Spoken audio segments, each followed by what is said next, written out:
You're listening to Discography Discussion, episode 165, Immortal Souls, hosted by Dan Terry. Jeff sent me some memes today that I immediately had to delete off my phone. I mean, he's getting out of control. He is. David Van Zandt. It was like 2 seconds long. It was the nastiest thing I've ever seen. Wow. I'm really glad I have that recorded. And Joseph Wren. Your Honor, he said it. I just reported on it. Thank you very much. Presented by discussmetal.com.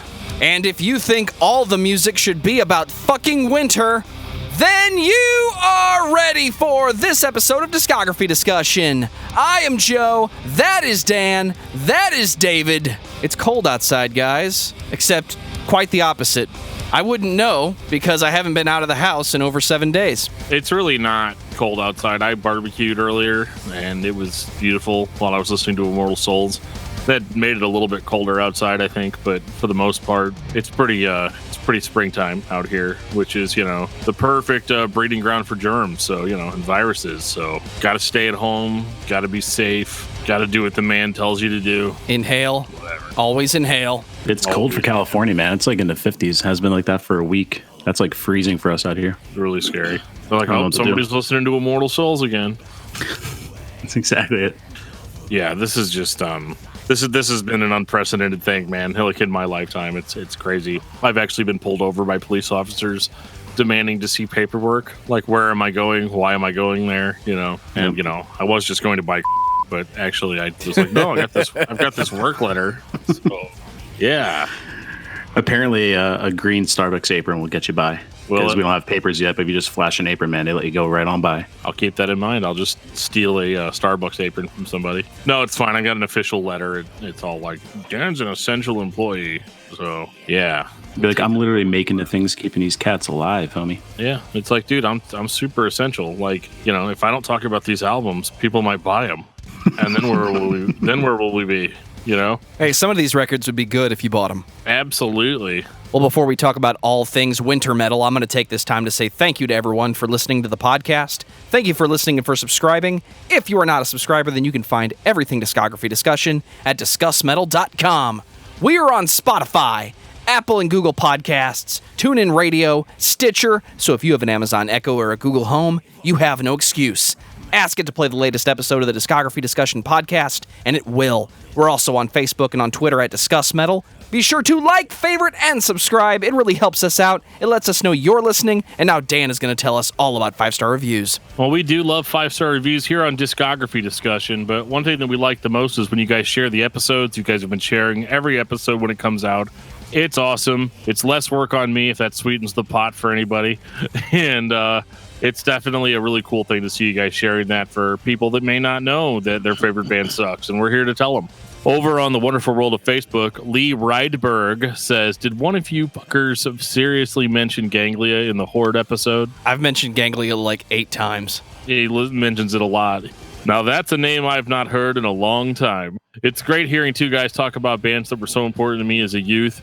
You were not always right, but you're always entertaining. I'm really enjoying the podcast. Keep it up.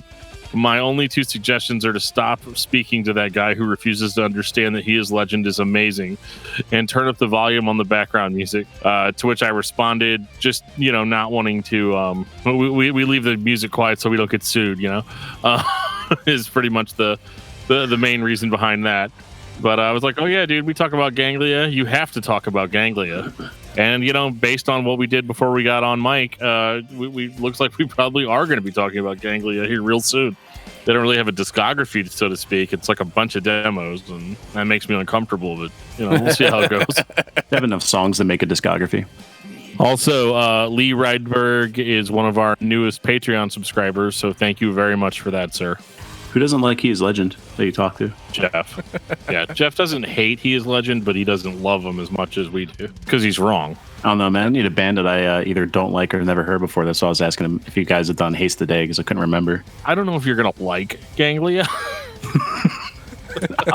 I'll listen to it. You're like, I probably will. Like, I mean, it's one of those things that you can't help but love it, even though it's terrible. If you like it. You're cool if you like it, man. You're super cool if you like it, yeah. Anybody that doesn't like it just doesn't get it. We got an email from Mark Erickson. Greetings from Korea, even though he's actually not in Korea anymore. He's in Japan now, which is probably a good thing. He says, "Hey guys, I listened to the BT Bam episode back in the day when you published it and then gave it another listen last week. I think you were a little hard on the band for succeeding so well with Colors when they found their sound and then not matching that again later, though I love the Great Misdirect just as much, especially the last third or starting with a certain section in Fossil Genera through Desert of Song and Swim. My drop-off with them came with the Parallax, which had some strange production choices and was overly long. Still, I felt like the Alaska version of Colors' approach, or vice versa, if you know what I mean.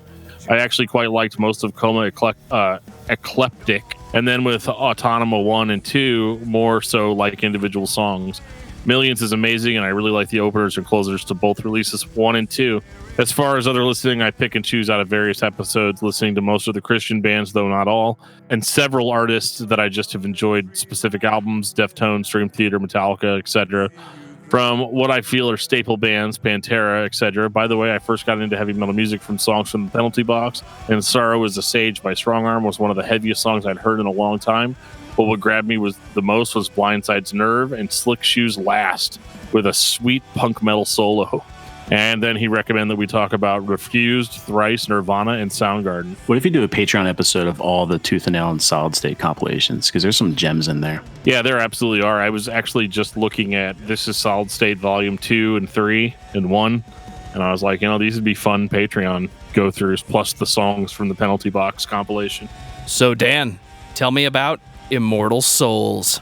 Well, Immortal Souls is a melodic death metal band from Finland. They've actually been around since 1991, if you can believe that. As a matter of fact, when I was going through these albums, I was shocked at how old they actually were. Like with their first record being in like 2001 and some of the EPs going all the way back to 99. So like it was, I was like, man, have I been listening to this band that long? It's just, they have such little output that, it's hard to quantify that it's been like 15 years, since the first time I heard this band, or even almost 20 in certain cases. And to me, they sound a little bit like Children of Bodom, a little bit like Dark Tranquility. They are considered melodic death metal, although I would not place them in the Gothenburg death metal scene. They don't really play those generic, they're not like bam bam bam bam bam bam bam bam bam bam bam bam bam bam bam, like they're not that band. That was War of Ages. Check that episode out. But these guys literally play like what it sounds like. They play melodic death metal. It almost sounds more like power metal with growly vocals, because it's so positive and so melodic and very I don't know, you just get kind of like a positive vibe, and they call that positive vibe Wintermetal, because these dudes all talk about winter, or at least the singer does. They talk about winter all the time. They describe everything they do as winter metal. It's false advertising though, because like I've seen a bunch of like pictures of them and none of them are wearing coats. So lead singer's bald. Yeah, super bald. I feel like they should all look like giant Neanderthals, that walk around in the winter. Because if they're not wearing any kind of clothes, I'm expecting at least animal skins, some moccasins of some type. So you're talking about People Mover at this point, right? People Mover, yeah, something like that. And no, so I mean, the winter metal thing is cool. It is the one thing I think that kind of sets them apart, although it is also kind of their detriment, in that I think at this point they're kind of stuck in that. I mean, when you listen. When you look through the records, it's one of those like Under the Northern Sky. Well, okay, that's kind of cold. Then it's like Ice Upon the Night, Winterreich, Wintermetal. It's like, guys, we get it. We absolutely understand the concept. And then you read through the song titles, and like every other song title has like cold, frost, winter, ice. Yeah, it's just definitely a theme. It's like if the Night King from Game of Thrones was in a metal band with a whole bunch of White Walkers. Well, that's better than what I had. I was going to say it sounds like somebody listened to the Trans-Siberian Orchestra and said, you know what, guys? Let's do the winter thing all the time, only let's be serious about it. I mean, you're not wrong. For a band that started in 1991, it took 10 years to get a full-length record. They had some demos and EPs before that, but the first record, Under the Northern Sky, was released in 2001, and unfortunately, I get to say it again, good luck. If you can find it, great. We had to use YouTube to find it, because that was what was available. It's not on any of the streaming services. Thankfully, the later albums are, So apologies to the listeners for the terrible audio quality. Yeah, I've still got the CD somewhere. I ordered it from Fear Dark Records back in 2002, and Fear Dark used to be like they were the first cool European label that signed Christian bands, but totally wasn't a Christian label. And the bands all like, I swear they all had to sign like an NDA, like saying that they weren't Christian bands, and that like because like apparently they were afraid that like people in Europe would like kill them if they found out that they were Christians, but they had like all the cool European Christian bands like Immortal Souls and Sletchvalk, and I think they had Morphia at one point. They had Kekel for a while, who's an Indonesian band. Fucking Kekel, dude, really? they had Royal Anguish for a while there. So I mean, they were a Christian label, but they weren't. But they weren't. And that's kind of where Immortal Souls has kind of always been. In that, like, clearly they're a Christian metal band because, like, they had songs like Christ Mass, and pretty much all of their stuff was about like it's winter outside, but then also Jesus. And it's funny. I actually listened to their EP, the Divine Wintertime EP, which I won't spend too much time on, but that was actually the first time I'd ever heard Immortal Souls because they had a song called Snow Soul. Because of course it was called Snow Soul, and so I heard that on Godcore.com. If anybody remembers that website, and I remember because I only ever heard like the first 2 minutes of it because Godcore would like upload MP3s, but you'd only get to hear like a minute and a half of the song, and like back then that was like really rough because like some of these bands that have these like because I think that song has like a minute intro, so you get right to the apex of the song, and all of a sudden it's like nope, sorry. My favorite thing ever was the first time I showed that band to Joe, and he was like, "Yeah, I like the music, but the vocalist sounds like he's gargling razor blades." I haven't heard the EP, but I can imagine. Quote me. This was a time where we really weren't listening to much death metal. You know, the whole point of going on Godcore.com was, you listen to like 12 bands in like 3 hours because that's just how slow the internet was, and like you were lucky if you heard a band that sounded kind of like Korn. And that was like the joke about Godcore was how long does it take to find a Christian band that sounds like your favorite secular band? That literally was the joke back in the day. Was Godcore like the precursor to Jesus Freak Hideout or something like that? I didn't go to Godcore. It was similar to that. I want to say it was active like maybe 98 until 2004. You can probably still pull it up on the Wayback Machine. Is that what Joe's doing right now? Pulling it up on the Wayback Machine? Let's get Godcore back up. Oh, the Wayback Machine is currently busy, so sorry, guys. Everybody's too busy flooding it, trying to find their favorite songs on Godcore. But I'll tell you what, it was a good website, and that's how I found out about like Immortal Souls and like Horde and Mortification and all that stuff. But Immortal Souls always stood out to me because when I listened to this first album, Under the Northern Sky, it reminds me of why I got into melodic death metal in the first place. Because I would say musically, this falls into the like early At the Gates, early Children of Bodom, early Dark Tranquillity sound, where it's a little chaotic, it's a little messy. The chaos doesn't come from dissonant riffs. Like they're trying to create something beautiful, but they're also trying to smash a whole bunch of stuff together all at once. Right, this is essentially old school death metal. It's thrash at its core with yelled vocals, not growled, just straight yelling. Yeah. I mean, it's growled and shrill and gross. And I'm gonna just be honest. I've never really been a huge fan of this guy's vocals. There's just something weird about him that I'm not like totally into, but I'm not like a big enough wimp to like be like I don't like it because it's so extreme, But he kind of outclasses the music in a couple of places where they're very melodic. They're very like pretty and positive or whatever. And then he's all like, "In with the North," and it's just I don't know, like it could definitely take you out of it a little bit. It's a little bit much, but that's Immortal Souls. So I mean, you've signed up for it. This is what you're going to get all the way up until 2015. Yeah, I dug it. It was the first time I heard it was this week, just for the episode. Just I didn't have it, so like Joe had to find it on YouTube. Probably the most traditional death metal sound. Like it doesn't really get melodic until like halfway through the record, and then you start seeing kind of like the Immortal Souls sound that is going to come in the future. But there's some good solos. I forget the name of the track because I listened to it on YouTube, so I wasn't following the track listing while I was going through. But the brother Issa has a sick solo, like probably like 3 or 4 tracks in that has like this like kind of 80s hair metal vibe to it. I was digging it. Yeah. But the vocals, I don't mind his vocals. I love it. Throughout the whole, like he has that kind of shrill death metal, but still shrill kind of sound. My biggest beef with this record is when he does the like clean speaking. It's not clean singing. It's more like just him kind of just yelling or speaking. And that part of the record really threw me off. I couldn't really get into it. I think that, I've been saying Children of Bodom a lot is kind of what the band they remind me the most of.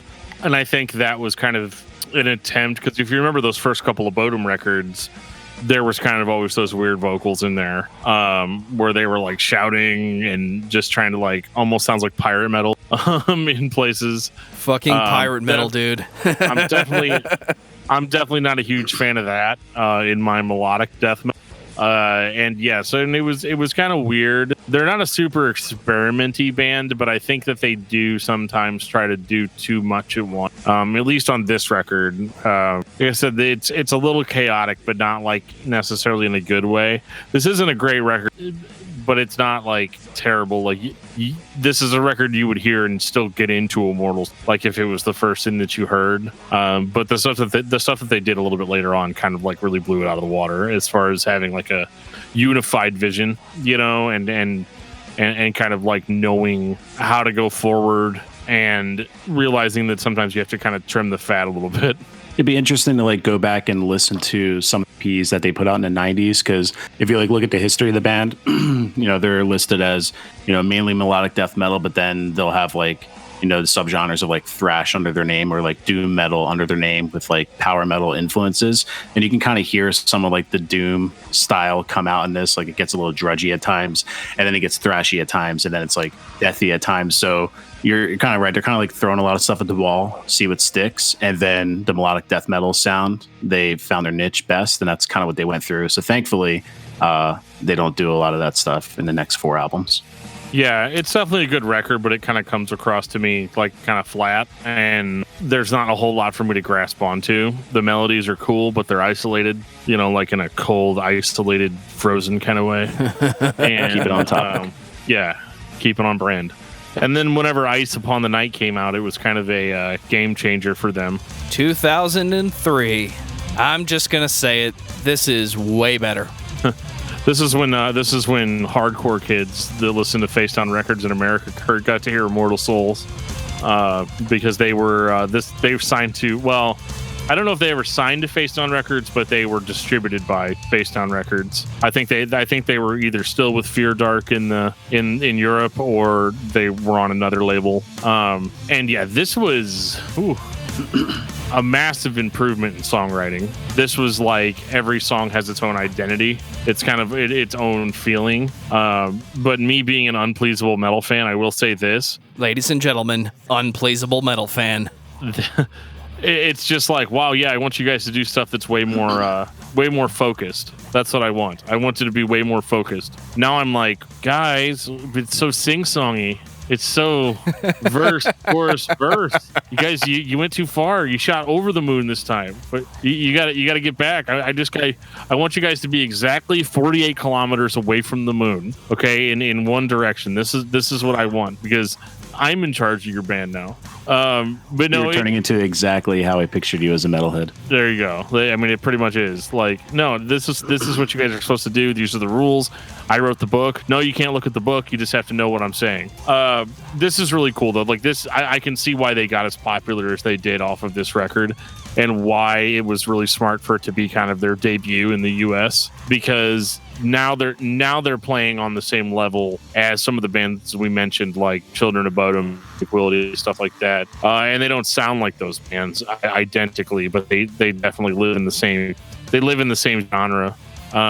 This record is very, very, very good. The guitar melodies are fantastic. They are memorable. There's dual guitars, twin guitars. Everybody loves twin guitars, especially David Bunton from the Showdown. And this is why I got into this kind of music, was because I wanted something that was more like traditional metal. It was very solo-y. It was very melodic. but you still had like the screaming vocals and the double bass drumming and all that. When you said that the guitars were memorable, that's like perfect. The first thing I wrote down when I was listening to this again is just the riffs are catchy AF.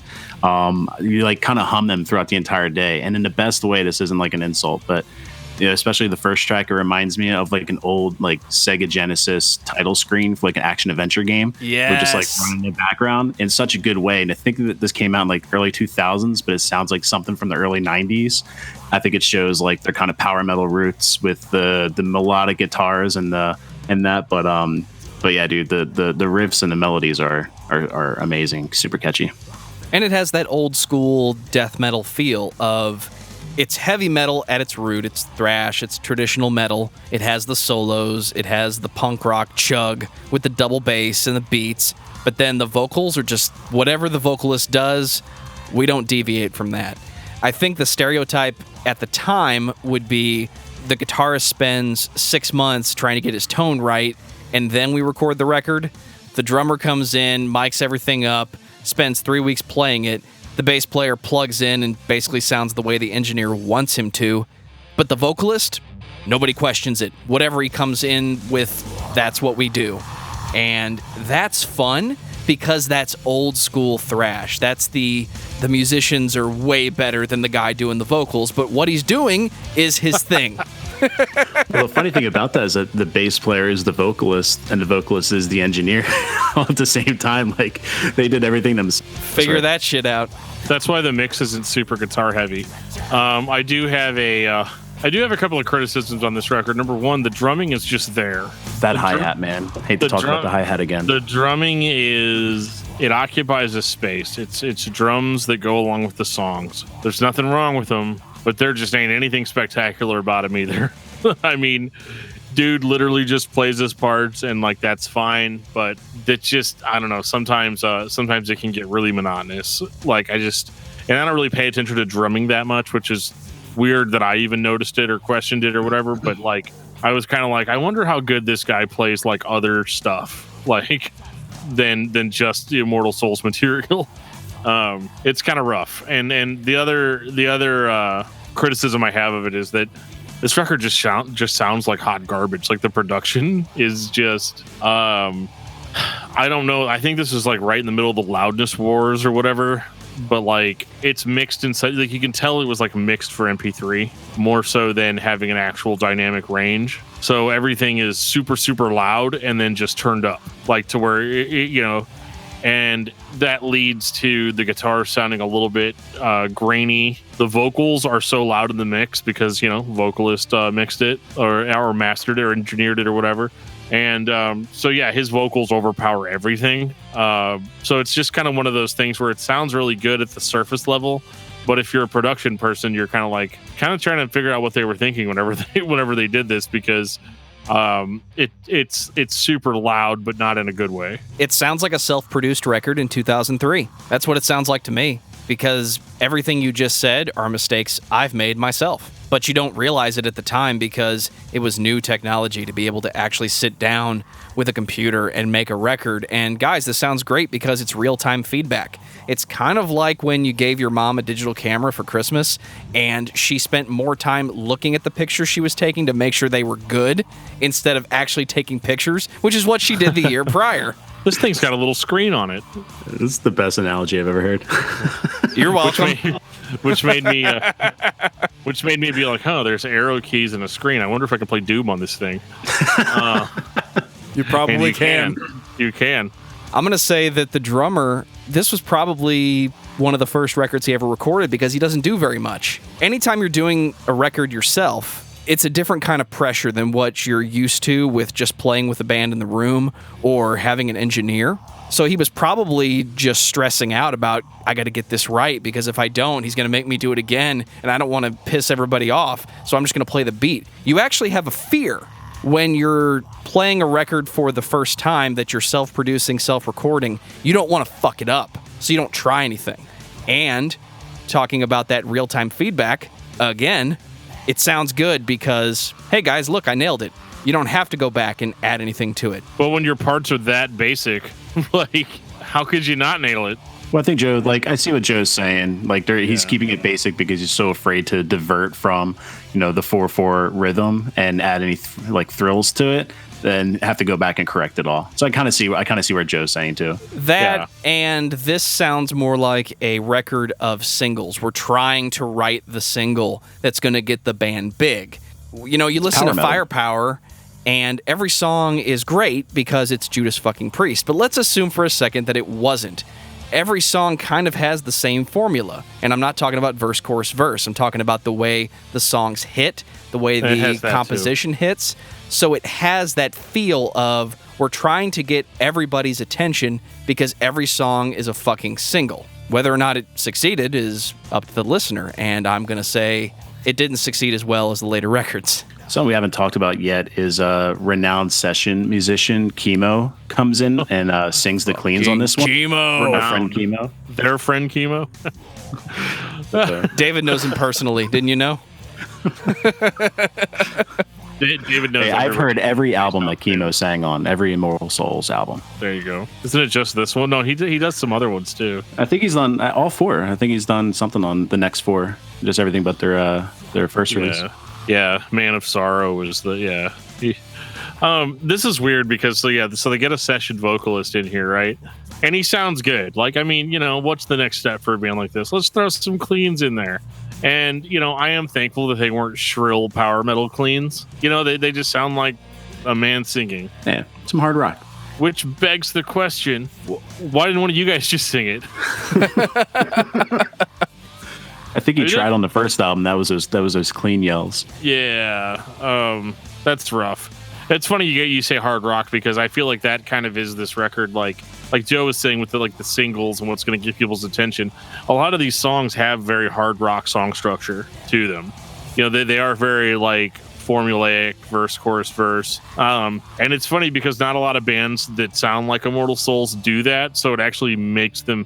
It has the happy accident of making them sound unique because they're trying to appeal to people on a greater scale, and so you end up with again drums that are basically like hard rock drums with some double bass thrown in, and everything kind of follows a specific structure. And then you have a song like this where they get a guy that I guess they met singing karaoke somewhere, and we're just like, you want to take this to the next level? You see, we're a band called Immortal Souls. Oh, what do you sound like? Well, let me gargle these razor blades. I'll show you. I was picturing that like a bar in Finland, and Chemo gets up there and sings One by Metallica. And they're like, hey, let's get this guy on the next record. Yeah. Oh my God, dude. He's he can't remember anything. He can't tell if this is true or dream. It's incredible. Speaking of Metallica, I feel like that his phrasing. I'm not going to try to pronounce any of their guys' names, but the lead singer. It reminds me of if James Hetfield was a death metal growler, just with his phrasing throughout the next couple albums. That's kind of the gist I got. Yeah, absolutely. Like I said, I'm not a huge fan of the vocals because I feel like he's sometimes more growl than substance. And again, it is kind of weird to hear vocals that brutal over music that isn't really, that isn't. And it's not that Immortal Souls isn't heavy. They're still a melodic death metal band. They still have that, but. I used to joke back in the day. I was like, all these mellow death bands, they're not really death metal bands at all. They're just power metal bands with a guy that growls on top of them. And whenever I say that, the band in my brain when I'm making that joke is Immortal Souls, because they're so their music is almost so happy sounding, which I mean, they would tell you, no, it's not happy sounding, it's cold sounding. And I'm like, it doesn't sound cold though. I mean, if you compare like one of the coldest sounding records I have is Transylvanian Hunger by Dark Throne. That's a cold record. That's really cold. It's there's an air conditioning vent right on top of me that's shooting little icicles into my skin. That's cold. So it's weird having to acclimate yourself with Immortal Souls' version of what cold sounds like. And as a music critic, I love making weird comparisons like that. Hey man, I could taste colors, and so I'm trying to find the audible representation of cold, which, before hearing Immortal Souls, I just thought was like wind blowing. But they're not going to let it go. We got to make fun of the song titles a little bit. and I'm not making fun of the band. I think the band is ice solid. Okay, but I mean, let's go through these track titles for a second here. Everwinter, Welcome to North, Edge of the Frost, Cold Streets. They sound like R.A. Salvatore like book titles at Barnes & Noble. Totally. Get them right now for $7.99 each. Are we ready for the Winterreich? Yeah, Winterreich. My personal favorite record. This is the first record that I sat down and listened to because it was an Immortal Souls album. It's not the first time I heard the band. It's the first time I listened to a record. And it sounds like what they're trying to do. It sounds like a metal record themed around wintertime with thrash metal, solos, and growly scream vocals. That's it. Did you want something else? Sorry, not going to get it today. This is a huge step up in the metal department. We'd complained about Ice Upon the Night being, or I had complained more specifically. You guys didn't seem to have as much of a problem with it as I did, but that record was very sing-songy, very hard rock based or whatever. This is much more like a traditional Melodeath record in that, the rhythms are faster, the drumming is vastly improved over what we had before, where they, obviously they sat dude down and they're like, look, man, you just do you. Like absolutely. You just do you. We're gonna play these songs and you just do whatever you feel like you need to do in each one of them. So you get faster paced. This is their most traditional Melodeath release in my opinion. And it's almost a throwback to Under the Northern Sky, but it's done by a more professional band, and again, Winter is still the forefront of this band. Night Frost, Frozen Inside, Icon of Ice, Black Water, Winter of My Discontent, Winterreich. It's there. It's not going anywhere, Dan. I'd be upset if they were shoving Jesus down my throat, but now they're just trying to shove ice cubes down my throat. And that's I don't fine. know what changed in the production department. I don't know who figured something out or just made different decisions, but the vocals are much more balanced on this record, more in the way of Zao in the mid-2000s, where, Dan was doing that throat growl thing that he does so well, but you can at least hear him doing it. Versus it's too loud or it's too quiet. Yeah, I mean this was still self-produced, but I guess they had just kind of learned, because one thing I like about this record too is it has a straight-up dynamic range to it. Like they had figured out that maybe mixing it for MP3 wasn't such a great idea, and now the cymbals don't stab me in the eardrums whenever I'm listening to them. It's a huge plus. Thank you guys for that. Zao's still not off the hook, and neither is War of Ages. No complaints about the hi-hat on this album. Yeah, it's good hi-hat. And welcome back to hi-hat talk. No, it sounds great. Last album was everything was flat but turned to 10, and then the vocals turned to 11. This one's definitely way better mixed. The vocals a little bit deeper, but he still keeps his trademark shrill sound to it. It's not just deep for deep's sake. He still has his Scandinavian black metal shrill thing going on. Yeah. But Yeah, it has a lot more character, I think, in this one. Maybe just because he backed up off the mic a little bit or wasn't cupping the mic or whatever it was he was doing beforehand. Did you go through the lyrics on this one? Apparently it's a concept album in 4 acts, but I didn't. I didn't go through the lyrics because I suck. But it's a concept record divided into 4 parts. Chapter 1, The Awakening. Chapter 2, Reflections of Doom. Chapter 3, The Shadow of the Valley of Death. And Chapter 4, The Passage. And I was very much oh, sweet, nothing about ice. But then there's still a whole bunch of stuff about ice. It's all about fucking ice, dude. Yeah. So we got that going on. I like this record. And it's hard to talk objectively about Immortal Souls because as good of a band as I think that they are, I don't think that they're the most interesting band out there musically. And that's hard because you can't really trash it for being what it is, because it's not like they're playing badly, and it's not like that they don't have a fan base, and it's not that it's not even that they're unenjoyable to listen to. That's very enjoyable. Spoilers, I just listened to 10 Obituary records.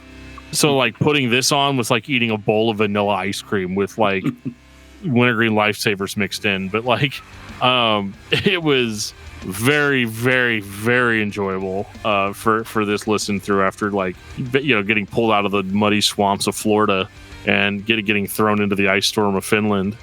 It was quite a roller coaster. So yeah, Winterreich is not my favorite Immortal Souls record, but it is definitely the Immortal Souls that I started taking seriously. Like I started being like, okay, these guys are like a legit thing. They're hitting us with a concept record. They're still going. That was a big thing because I remember when Ice Upon the Night came out, it seemed like it took forever for them to get a second record out or another record out after that. It was only a few years, but I was a teenager, so. And it's a concept record that I don't feel forced to accept it. It's not like I have to understand the composition or there's overuse of orchestral elements and we have these long tracks of just sounds that I have to figure out what the fuck they're trying to tell me. No, it's still a fucking metal record, and that's all I need. It can be a concept album if you want it to be, but I don't need it to be. It's just a fucking great record. Yeah, I didn't know it was a concept album until I hopped on Wikipedia this week to like refresh on like the band members, and I was like, "Oh, Winterreich is a concept album. It makes sense." And keep on moving on. But you're right; it's not pretentious in like a lot of concept bands and concept albums are, where you have to like it because of the concept, not the music. And it doesn't end with "Swim to the Fucking Moon." Well, the thing is that like one of the biggest compliments that they seem to get, because I love looking up these Christian bands on the Metal Archives, and for whatever reason I get like kind of a sick pleasure of watching people just like tear the bands apart, and like it's totally unfair, and like there's no reason for it at all. But one of the things, the biggest compliment that they kept getting from reviewers was they don't have keyboards, even though like nobody would hold it against them if they did. But right, but if it's power metal in nature, it's okay if it has keyboards. Yeah, but like they don't go that way. Like they're just hanging out in the snowstorm. They're not going to slay the dragon. I don't think they had anyone to play the keyboards. Like, even the lead singer's holding the bass in his hand. They don't have any extra hands to put on there. Les Chemo jumped in to play keyboards when he wasn't singing. They haven't been to a bar and seen like a session keyboardist hanging around. So, but like that is one thing that I have to give them props for, is they are able to create melody and create that atmosphere, whereas a lot of other bands in this style like to use a bunch of tricks in order to accomplish that. And these guys just do it, and they're like, look, if we're not driving the point home enough, we'll just name more songs about winter until they get it. Name the entire album Winterreich, which is a really cool name, actually. Like I've never, like, it's very unique. I've never heard anything like that. It's not a generic term at all. So there you go. 2011 for the Requiem for the Art of Death. And now we went up our ass. Winterreich was fine, and then we had to go up our own ass. I can't blame them for trying. We could be more critical about this one because it's not face down. Yeah, right. Yeah. Now we can start talking just mad trash. No, I actually really like this record a lot. I make a little bit of fun, but it's a great fucking record. It has a little bit more of the concept feel, but it's not so much that you have to buy into it. It's still a fucking metal album, and I still love it. I don't love it as much as Winterreich, but it's a great fucking record. Is it only more concept-y because of the Roman numerals in the title and the song titles? That is one of the criteria. The other one is the increased use of extreme dynamics, going from extreme quiet to extreme loud, extreme slow to extreme fast. I just like it because it's heavier than the last one, man. 2011, dude, they had a few years to get it right, and I'm going to ask you, is this the first time they got it right? Dan, your meathead is showing. Sorry, I just realized my entire head was made of meat. Yeah, like this was them trying to do something legitimate, and you'll notice that they don't lean on the winter crutch really at all on this one, and that was kind of a refreshing breath of warmer air for me, because like only one song has winter in the title, but it's Nuclear Winter, baby, which is a whole different concept. Oh, so this is a requiem for the actual winter season. Something like that. This was... I don't think they talk at all about winter on this, really. And that's kind of what I liked about it, is I was like, okay, we finally dropped the gimmick, in the sense that, like, yeah, we're Immortal Souls. We wrote some songs about winter. That was, like, our whole thing. But, like, somewhere they realized that, like, okay, this might be a little much for people. If we put out another, if we put out Ice Upon the Night 2, people are going to be like, okay, so that was Ice Upon the Night on Monday, and now it's Ice of the Night on Tuesday, You get a little bit samey. This one, I think they switched it up quite a bit. The songs are heavier. The vocals are a little bit like deeper. and the whole presentation it's a little almost it's a little bit almost metalcore. Anybody else pick up on that a little bit? I wrote that down. A little metalcore. It had the vibe, but I think they got away with it because they didn't shove the metalcore vibe down your throat. Yeah, there's only so far you can go with thrash riffs in 2011, and they've been doing this for 20 years. So there's only so many different ways you can play your favorite thrash metal song from the 80s. I mean, I was a little taken aback the first time I heard Immortal Souls play a breakdown. I was like, yeah, but they got away with it because the whole album, like itself, they've been kind of like, it's a little bit slower than the last couple. It's a little bit like groovier.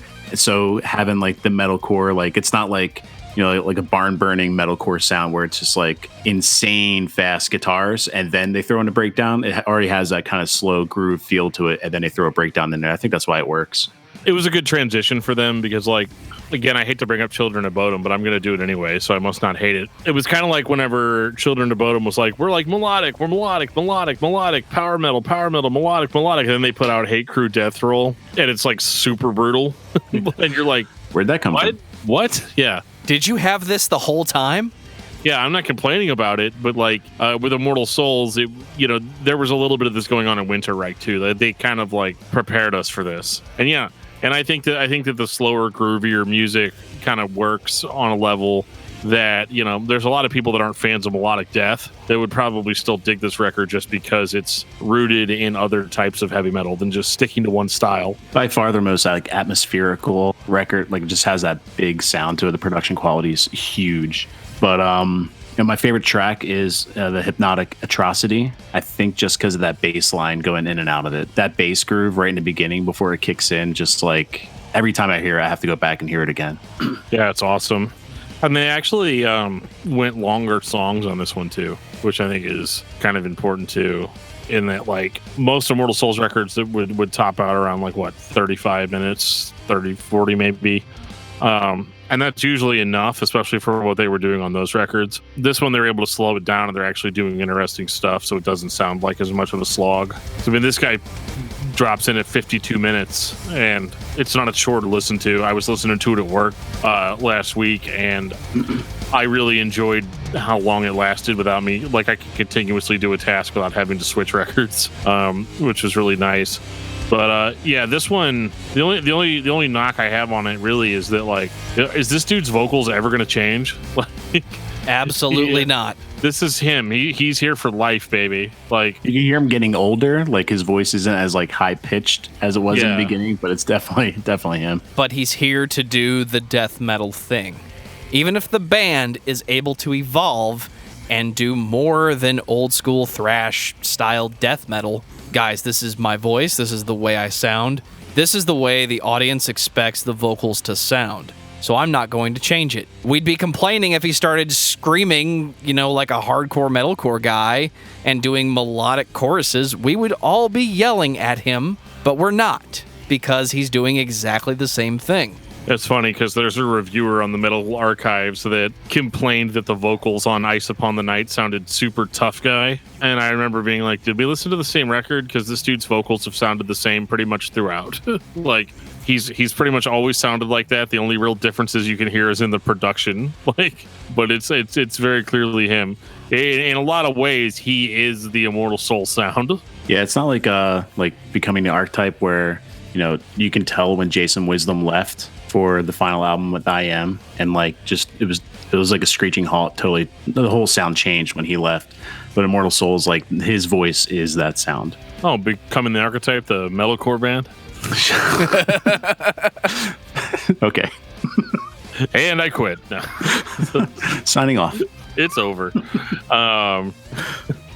Inside joke, but yeah, this was a banger of a record for them. I think they really hit their stride on Winterreich, and this was them just following through with that, you know. Whereas a lot of bands that we talk about on the show, their first two albums are like fantastic, and then everything else just kind of fails to ever capture that magic.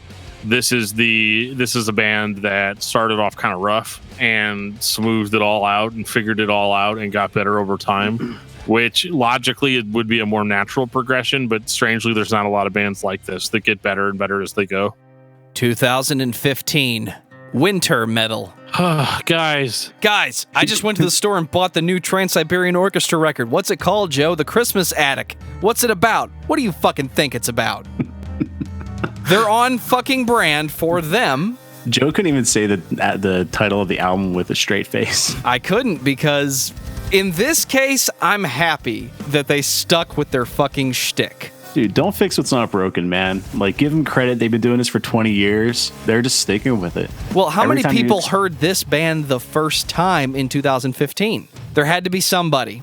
Yeah, I'm sure a lot.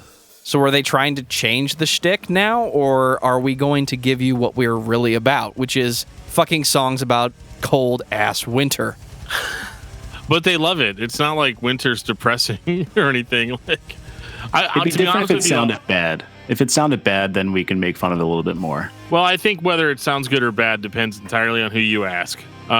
Because this is 10 times more metalcore than we had on the last record. This is Andy Adkins' level of metalcore. Vipers. I don't know about fucking or metalcore aerobics and shit. Like, everybody bounce with me. I'll let you have it. To be honest with you, I'm surprised it took them this long to come out with a record called Wintermetal. Because I kind of like, when I remember looking at it and being like, really, guys? Really? Because like whenever it's like Immortal Souls, Wintermetal, I was like, this has got to just be like a compilation of a whole bunch of their stuff. You know what I mean? Like EPs. Greatest hits, yeah. Yeah, EPs, live tracks, something like that. Like there's no way they're calling their new release Wintermetal. It's like, guys, we just talked about this, how great it was that she kind of abandoned that on the last record. And I guess maybe they put that one out in the summer and this one came out in the winter. I don't know what it is. They still don't wear coats. I don't believe it for a second. But it is so doubled down here. First snow of winter, calm before the snowstorm, which might win the award for cheesiest sticking to our shtick. That's the greatest title they have. Calm before the snowstorm. They need to follow up that song with Eye of the Snowstorm. That's the only miss. Absolutely. Dawn of the Northern Coldness, the trail in the snow. Then there's just a song called Snowstorm, which is weird that it didn't come right after Calm Before the Snowstorm. Cold, it's the middle of the record, land. dude. And then the title track, Wintermetal. Guys, we get it. But all that aside, this record was very much more enjoyable than even the last one was, in the sense that they have matured as musicians to the point where they're not doing the weird singy-songy thing that they kind of started out doing. They're hitting us with some heavy grooves. They're hitting us with some breakdowns. They're hitting us with the stuff that, like, I would almost even imagine that the writing process went something like this. How many records do we sell in Europe? Well, let's see, the epicenter of death, black metal, mellow death. Their competition in Europe's pretty stiff, as far as that stuff goes. They absolutely do not outclass the bigger bands in their genre. Like, let's not fool ourselves here. But they're looking over at those USA and Canada sales, and Facedown's just pumping them out one after another. And they're like, well, what do Facedown Records fans like? Breakdowns? Okay, we got that. Throw some breakdowns in. Yeah, it's more American. It's almost a more Americanized version of Immortal Souls. Well, they're on Rottweiler Records for this one, which is like that's Frost true, Like Ashes and Abated Massive Flesh. And that's true. Yeah, Rottweiler's kind of all over the place, like with Grave Robber and all that Saving stuff. Grace. Yeah, but these guys are definitely going, like, they just must be selling. Like, I feel like if they did a tour in the U.S., they'd do better than like a tour in their hometown. A tour in our hometown. This week we're playing at the coffee shop, and then next week we're going to play at the town hall. I got to correct myself before the Facedown kids crucify me again. I said Saving Grace. Sorry, guys. Saving Grace. That's the only way you're allowed to say that. No, this might be my favorite. Coming from the guy, I'm always the guy that likes 2 albums, and then I stop listening to the band. So like the next 10 records, I kind of have to go back and listen to, i.e. Norman Jean. But this is probably my favorite Immortal Souls record. I love it. I love the vocals on it. The transition from First Snow of Winter to Calm Before the Snowstorm is absolutely perfect. You get that minute and a half long instrumental track, and then it just goes into the second track. I love that. I love that stuff. My only beef with the record in itself is that it seems like almost every track starts out slow, kind of ambient, maybe with an acoustic guitar, classical guitar playing in a background, and then it kicks in with the metalcore death metal thing. Kind of tropey, but if I could just get rid of that from my mind, definitely my favorite record. It's a little bit more tropey for sure. And I think it's fine because, I'm kind of the audience that they're catering this to. And so, when somebody's providing me with what I want, I'm fine with it. I also like the fact that they, we talk about how they're more metalcore and they're heavier now, but like a lot of that too has to do with they're not trying to outclass the other mellow death bands, but in a certain sense they kind of are, in that like you look at bands like Dark Tranquility and the Flames now that rely very heavily on electronics and stuff in their music, where like they had transitioned away from kind of this sound. And Immortal Soul, it's kind of like what we were talking about with the War of Ages, how everybody else kind of moved on and they just kind of kept doing what they were doing. Mm-hmm. It's very much like that with Immortal Souls, because they're just the guys that kept showing up every day. And at the end of the day, if you're a boss, that's the employee you appreciate the most, is the guy that shows up every day, even though he's not the best employee you have. He's still, consistent. You're gonna get a solid performance out of him every single day, versus the dude that might do amazing but then calls in sick 2 days out of 5 every week. Mm-hmm. And so in that sense, they are staying the same, but that's not that they're not peppering other influences into their music to try to stay relevant. So what they're doing is working. It's just that it's unfortunate that a band like Immortal Souls is never going to get bigger than they are. I feel like they've kind of plateaued as far as what their popularity potential is. Because at this point, what would they have to do to get popular? They'd have to like add in a bunch of electronics. They'd have to add more clean vocals. They'd have to hire their session guy in as a full-time member. It would have to be not a full-time member. Yeah, I don't think so. No, he still makes most of his money singing karaoke at the bar. He's listening to this right now. He's like, I'm going to kill every single one of those guys. And then I'm going to sing at their funeral because job security. But yeah, I just, Immortal Souls, they're just one of those bands that you're never going to have a bad time, Is that your final thought, Dan? Yeah, that's pretty much my final thought. The only other thing I would add is that, wear a coat because it's going to get chilly. David, what about you? It's cold. No, I love Immortal Souls, and you're gonna get that consistent sound throughout the entire time as it matures with age. I don't think Immortal Souls is as underground of a band as I think they are when I listen to them. I feel like they're one of those bands that only I know about. Clearly, that's not true. But when I listen to them, I enjoy the calculated use of thrash, old school death metal, and even modern metal when you get into the later records. So if you are a fan of riffs, and I've been saying that a lot lately because it's been true a lot lately. If you're a fan of riffs, Immortal Souls is one of the best examples of a modern band that's old school in nature. They're not trying to sell me a heavy metal record in 2020. 2015 was the last year they put out a record, but they're not trying to sell me a record that sounds like 1989. They're just doing the next thing that they can do with their music. So if you're a fan of thrash metal, heavy metal, death metal, you need to listen to Immortal Souls. And it's going to get fucking cold, so you better get a fucking coat, to quote Dan. David, what's your album of the week? My album of the week is Third Eye Blind's self-titled debut, only for the reason that I've listened to it times throughout this week. So, album of the week. Dan, what about you? Well, I was going to say Blind Sides of Thought crushed my mind, but let's just screw it. Ganglia, The Beginnings. That's all of our albums of the week. Yeah. Everybody's favorite new band that's not new at all, but favorite. The ever-growing emo hit list. That should have been the name of the record. For me, it's Immortal Souls, Winterreich. I said it's my favorite, and I meant it. No one doubted you. He got it for $1. I did get it for $1. It was $1 well spent, along with the other $19 that I spent to get the other 19 records. Did you pay for it with cold hard cash?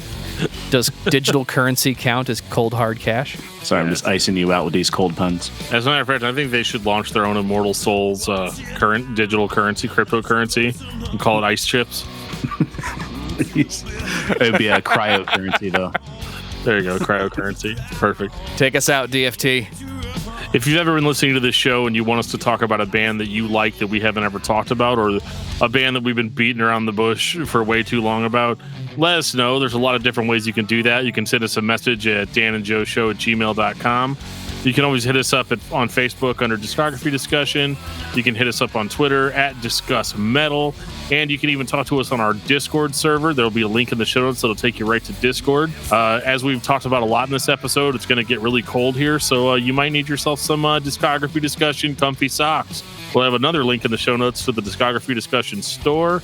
You can get some socks. You can get some hoodies. Seriously, guys, we got a $25 hoodie on there. You ain't going to get a branded hoodie from anybody that cheap, so check it out.